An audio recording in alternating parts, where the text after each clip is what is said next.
Are you ready to start your puppy off right with the ultimate nutritious recipe? A raw diet is the best foundation for a growing puppy. It provides all the nutrients they need through natural whole foods for healthy growth, a strong immune system, and overall wellness. I'm going to show you how to adjust this recipe to your puppy's age and weight at the end of this video. But for the example in this video, this recipe is for a 25-pound, 4-month-old puppy.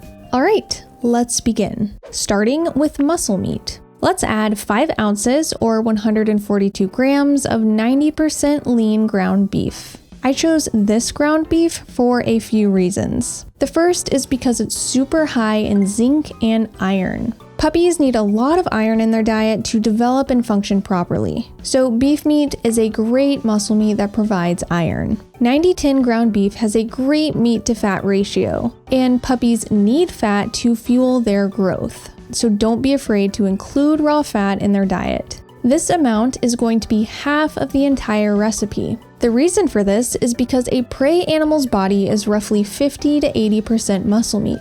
And as raw feeders, we try to mimic the body of natural prey.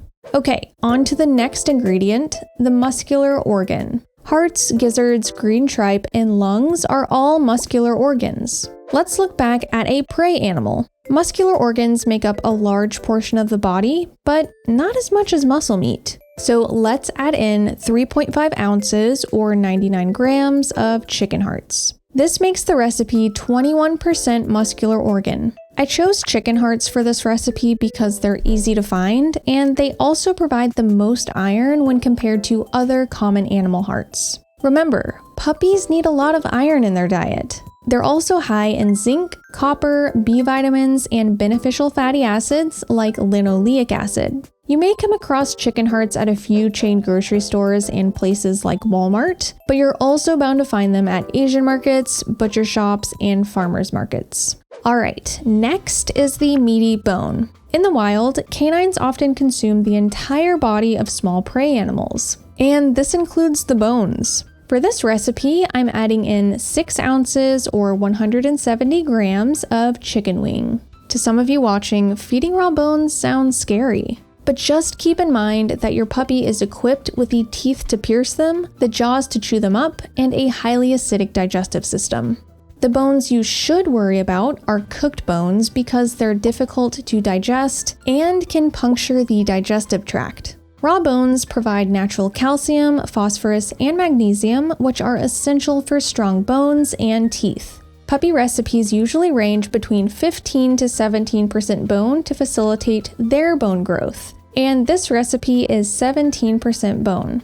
I chose chicken wing because it's close to being a one-size-fits-all meaty bone. Now, chicken wings aren't only made of bone, there's muscle meat on them as well. Chicken wings are around 46% bone, so out of this 6 ounces, 3.2 ounces is muscle meat and 2.8 ounces is bone.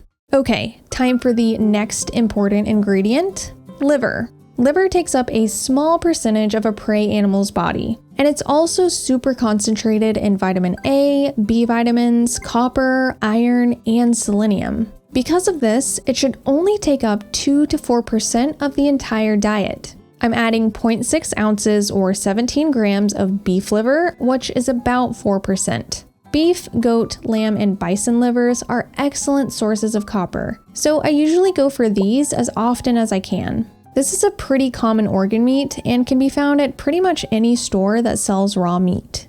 Okay, the 5th ingredient we need to add is the second secreting organ. These are organs like kidney, spleen, brain, pancreas, thymus, testicles, and ovaries. They're small organs, but there's many of them, so combined, they take up a larger portion of a prey animal's body than liver. So secreting organs should be 5 to 8% of the entire diet. My favorite secreting organ meat to feed puppies is spleen because of how high it is in iron. However, spleen can be hard to find.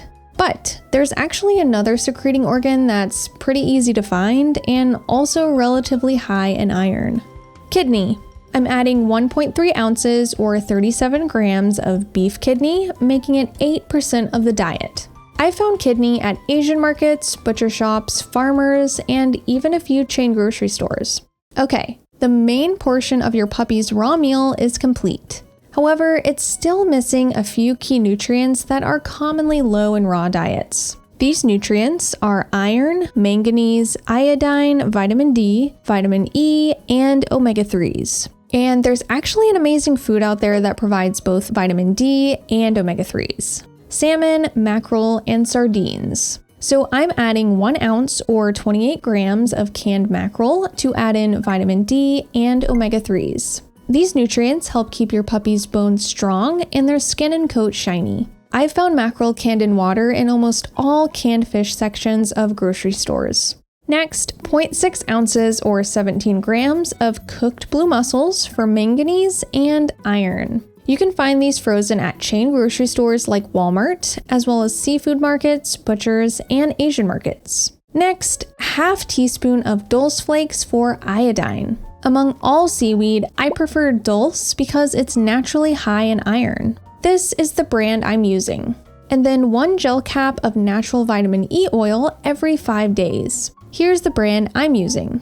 Okay, done! This recipe is 18 ounces or 510 grams and around 928 calories, which should be divided into 2 to 4 small portions throughout the day.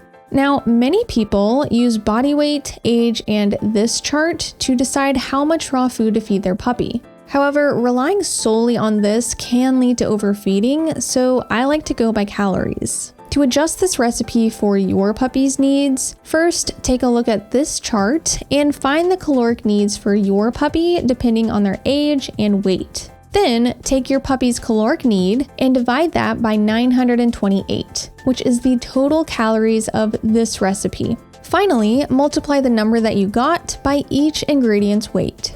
If you're eager to start feeding this recipe, I highly recommend you also watch this video so you can introduce raw food to your puppy the right way.